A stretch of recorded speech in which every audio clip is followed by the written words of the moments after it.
I'm Tesla, and this is Magically Mindful. Here I share my journey of growth and what it means to live authentically through life's polarity, the messy and the magical, the highs and the lows, and everything in between. Think of this as an open diary for your soul, here to remind you that you're never alone.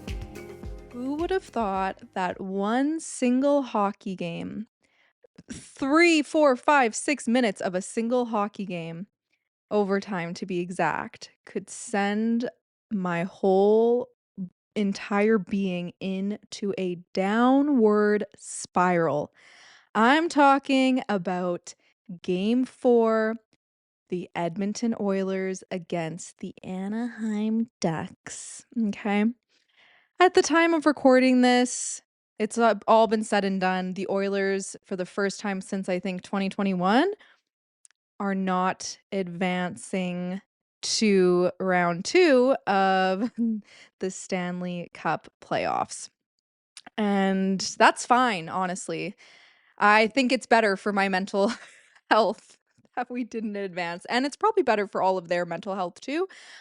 Just found out today that Captain, my captain, Connor McDavid, since game 2, and there were 6 games in the first round, that he was playing on a broken something to do with his ankle. So that is not good. But backtracking, I want to walk you through what the fuck happened a week ago, Sunday night, when I witnessed some fucking bullshit on my television.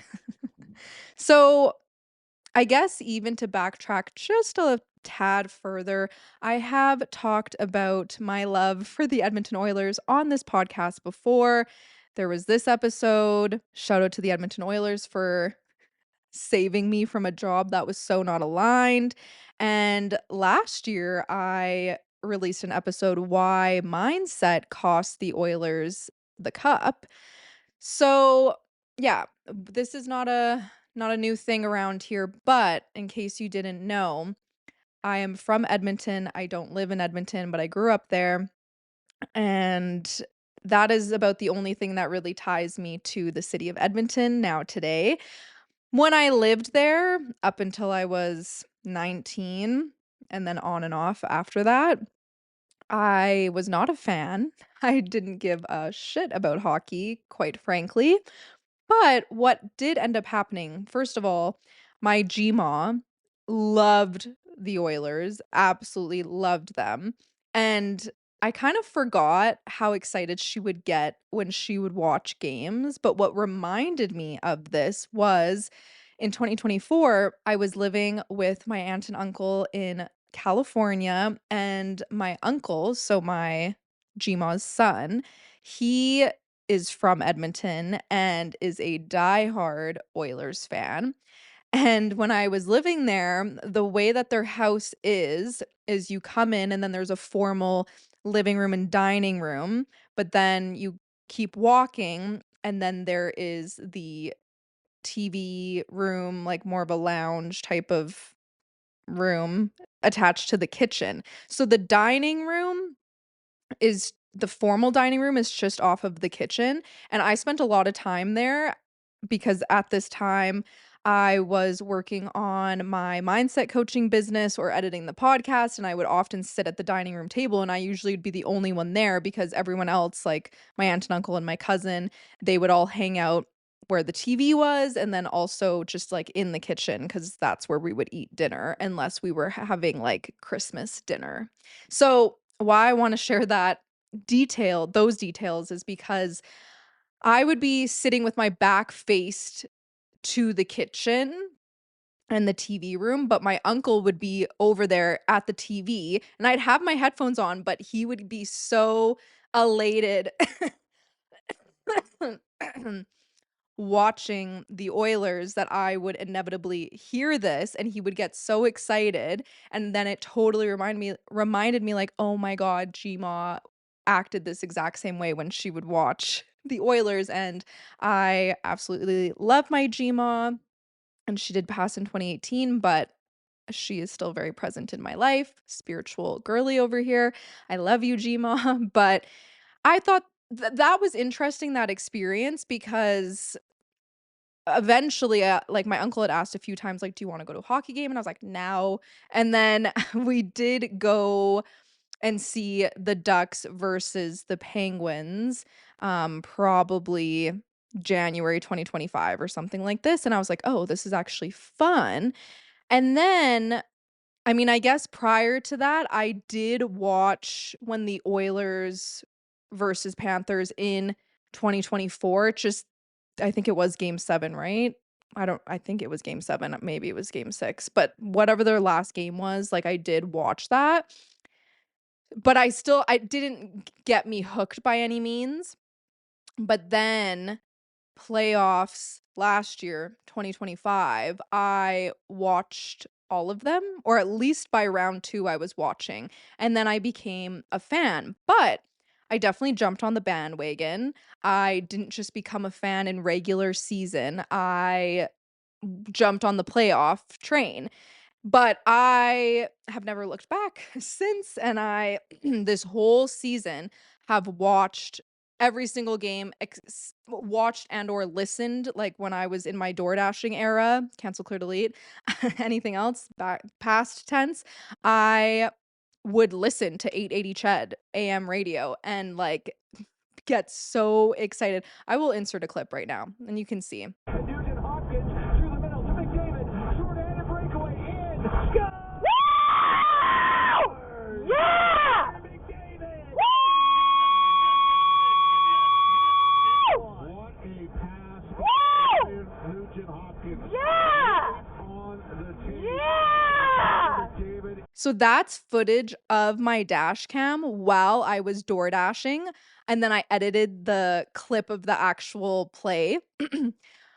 I was so excited because I remember I was having such a shitty evening and, like, did not wanna be door dashing, but, like, the Oilers were getting me through it, and then we scored on the opposing teams, I think it was Boston Bruins.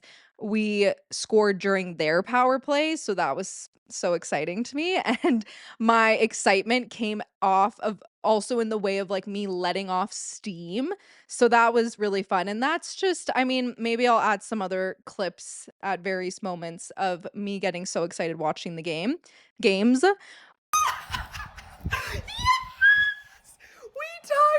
We tied it with 1 fucking second! With 1 fucking second! Oh my god. But I it's so interesting because I was super excited that we made it to playoffs again, and I truly did believe that we could take it home this year. Not that I didn't believe that before, but it just felt like, okay, 3rd time's a charm, yada yada. And that being said, game 2 against the Ducks, intuitively, I had a bad feeling. Like, I was like, I don't know, and someone at my work was like, "Yeah, I think by round 2, the Oilers won't continue to advance," but, like, in the back of my mind, I was like, "I don't even know if we're gonna advance to round 2." And, yeah, my intuition, I just the way that the Ducks were playing and, like, they're a young team, and so they have all this energy, but then I'm also like, but they also don't have that experience, whereas the Oilers have a lot of experience because they've been in the playoffs for, like, 5 years straight. But, I mean, lo and behold, it wasn't our time. And anyways, what sent me into a downward word spiral was the infamous overtime goal that Anaheim got against us. And I'll insert a photo. I think there's been more footage that has come out since this particular shot, but essentially, Anaheim shoots this goal and the goal light doesn't even go off. The ref doesn't even blow his whistle. But Anaheim is beginning to celebrate, and the crowd is inevitably going wild because this game was in California. But the refs didn't watch any video footage. You know how they'll pull out the iPad or whatever the hell and they'll check before like, if something is unclear, they make a thorough check. Not this time. Not this time. And a lot of people, even prior to this overtime goal within game 4, all the comments I'm seeing online are like, "Oh, so this is Oilers versus the refs." Okay. And then that happens, where they shoot this puck in OT against us, and it gets caught up in our goalie's skate, and it is not definitive that the puck went in. Like, the more you analyze it now, post game, okay, yeah, it most likely did go in. Sure, whatever. But that's not the problem that I have. The problem that I have is that these refs and, like, the refs and the linesmen come together in a fucking huddle and decide amongst themselves it's a good goal. But they did not see it with their own eyes. Now, before I go further, I would like to preface that in my natal chart, astrology, okay, my Chiron is in Libra. What the fuck does that mean?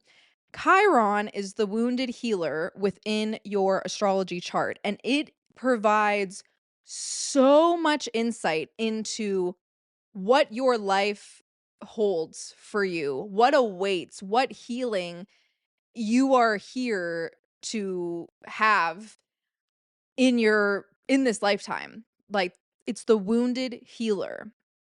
So it's like a wound that you're healing, right? And Libra is about a lot of different things. Libra is the archetype of so much, but most prominently, Libra is the balancing scales and is all about harmony and justice. And if I think back to my childhood, I often would say, in the midst of being upset about something, this is not fair. This isn't fair. This is something that's been with me my whole life. And it's no surprise because my Chiron is in Libra. Like, this is why I love astrology and human design, because it helps us so much to understand why we are the way we are. There is no coincidences about anything. And you could be listening to this, and as I'm going to continue to go on about why this bothered me so much, this overtime goal, it might not resonate with you, which is fine, but like, I would presume that your Chiron's probably not in Libra. But not only do I have Chiron in Libra, I also have my North Node in Libra. And your North Node is where you are headed in this lifetime. And that is also harmony and all of these things. So I have strong Libra association. Okay. So with that in mind, I was so pissed off that they did this. Not because, oh, the Ducks won, but because, like I had said, that whole game, it felt like we were versing the refs. And I would argue, if the roles were reversed and if it would have been an Oiler player shooting that same goal that Anaheim did, would it have still been a good goal? I would argue no, but we'll never fucking know. And that's life, right? That's so okay, but these are the types of things that really fucking piss me off, like, so much. And it's me from editing. I just realized I forgot to share this post that really explains how I'm feeling so well about the OT goal. And there is a photo attached to this post so you can see that, yes, the puck crossed the line. But this is what this person has to say about it. The fact that it crosses the line is not the point. The call on the ice should have been no goal. There is no way the ref saw saw that cross the line. He decided 60 seconds later to call it a good goal. How? Why? The lamp didn't light. The ref didn't see it. Neither did the linesman. And I doubt any Ducks player did either. By calling it a good goal on the ice, he made it impossible to overturn. So, yes, this puck crossed the line. We all see that now. And a bunch of jockstraps get to feel smart posting these rebuttals about it being a good goal. But the bottom line is, if it were unclear whether or not it crossed the line, the goal would have counted anyway. Ref didn't see it, decided the game without knowing. You like that as a hockey fan? That is the insane part. But don't take my word for it. Watch every expert on earth talk about how bizarre this was. From Ron McLean to Friedman to Bieksa to anyone with a brain. And note, they will call it bizarre because they can't say corrupt or try to signal foul play, or they're out of a job or getting fined. That ref should be held to account, not just for that, but for easily a half dozen clear non-calls on the Ducks throughout the game. If you don't see it, you don't want to see it. Mic drop. What I was not expecting is that then for days after, like Monday, Tuesday, Wednesday, I was just like a dark cloud. I wasn't hyper focused on hockey so much per se, like replaying that in my mind. What happened was my frustration from the overtime goal of game 4 grew into holy fuck. There are some very corrupt systems at play. And how frustrating this is, because I have been someone from a young age, like my Gma would always watch the news, but like I had no interest in watching the news. Like I don't agree with it. And I say that because then that kind of snowballs into why I don't involve myself in politics and things like this. And so then it's like to see, like, I have been pretty oblivious up until this past week of like the corruption that is in the world, but it's everywhere. And like I grew up absolutely like adoring Hollywood and celebrities, but that whole thing is a mess. So it really is everywhere.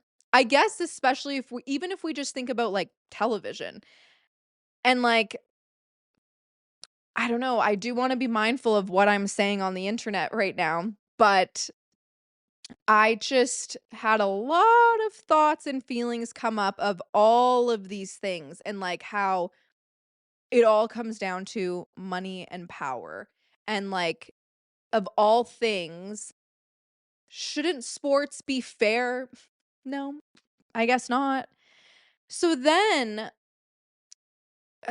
I had to opt out of watching game 5 because I was like that was 2 days after game 4, and I was like, "I am not in a space where I can keep my cool." And it is interesting because up until the Olympics, I wouldn't get very, like, angry about hockey. I would just get very excited. But, like, if we lost, I'd be like, "Okay, whatever." But then the Olympics happened and Connor McDavid was on Team Canada. And after what happened, which I think it was Czech against Canada, because it was frickin' what the hell is that guy? Goofoss. Well, he's a goof, but like Goodos, whatever the hell his name is. I know I'm not saying it right and I don't really care. Um, but after he got Crosby out, I didn't even watch that because I was working, I think. And then when I saw the highlight of that and the fact that the ref didn't call a penalty or anything like that, but uh, it was not an accident. Like, what Goofhead did to Crosby was not a motherfucking accident. And that's my opinion. This is my channel and these are my opinions. My podcast. I'm again, whenever I'm podcasting, I'm like, we're on YouTube. But if you're listening elsewhere, this is my podcast. And yeah, I just got so angry.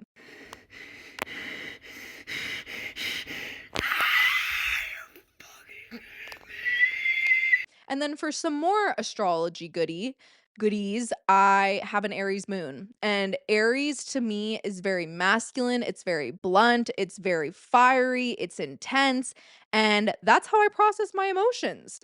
So I can and I do and I am a very passionate person and I get really passionate about the things I'm passionate about, which hockey being one of them. And I ever since that happened with the Olympics, I just have not been a very good sport when I've been watching. Like, I would find myself booing the other team, which is not something I used to do, if we would lose games, but so this it's just all of this stuff I had to kind of analyze because I was like, "This isn't healthy for me anymore." But, like, does that mean I have to cut hockey out altogether? Or do I need to practice the art of detachment from the outcome? And can I love my team regardless of if we win or not? Selfishly, I am happy that we are done for the season because I need some time to process because I'd like to think that yes, I definitely can. I just need a break, but you know, in the fall time when we come back for regular season, like hell yeah, I will still support and be a fan. Like my license plate is an Oilers plate. Like I'm committed. But this was just a big wake up call of like, I need to set some boundaries because like I had the Oilers schedule linked to my calendar on my phone. I had the NHL app. So every time there would be a game, it would let me know when it's starting and it would let me know when someone scored. Like I was very locked in, but I'm like, maybe I don't need to watch every single game. And maybe I just need to let there be some space to breathe. And who maybe I will still watch every single game. I don't know, but I need to be mindful that if cuz like I sort of watched game 6. I had it playing on the radio, but I was also talking to my boyfriend, so I was kind of distracted, but we were both kind of watching but like also talking. And then, we got a goal, but then it actually bounced off of our player's skate and then we didn't get the goal, and I was furious because yeah, okay, makes sense, but I'm like, "If it would've been the other way, if it would've went off a fucking duck skate, I bet it would've been a good goal because look at what happened in the overtime of game 4." Like, I this shit is triggering for me because it's just it comes back to the, like, is it fair? And that's the thing, that's why I'm also like, well, this is, gonna be a huge opportunity and challenge for me to practice being detached because I am too all encompassed by it. Like I've become that way. But and it's sure it's coming from a good place, but I'm like when I jumped on the bandwagon, it was because, oh, we're a good fucking team and we have a chance to bring the cup home. But then as I was like reflecting in the last week, I was like, okay, well, how can I reshape my relationship with the Oilers? And I'm like, Well, it connects me to Gma because she loved and loves them so much. So like I could do that in her honor and but you better believe she would not be supportive of me like losing my shit. So like I got to get that in check. So there's that and also like it connects me to my uncle and my mom and like, people in my life, friends, like other family members that we watch like about a month ago or so my other uncle and aunt that do live in Edmonton and my younger cousins and my aunt's mom, they all came over and we watched a game. So that's a great, beautiful thing. And it's just so funny because as of March 2026, I'm 3 years completely sober. And as I'm talking about this, I'm like, because I was going to say, maybe I should just enjoy the Oilers in social settings, and I'm like, "Oh my god, this sounds like I'm talking about drinking." Like, I'm just like, "Holy shit." But, you know, did I become addicted in a negative way to the Oilers? Like, perhaps so. I don't yeah, it is interesting though because also I'm a Leo sun, and Leos are so loyal. Like, if you have a Leo in your corner, you are fucking lucky because we are ride or dies.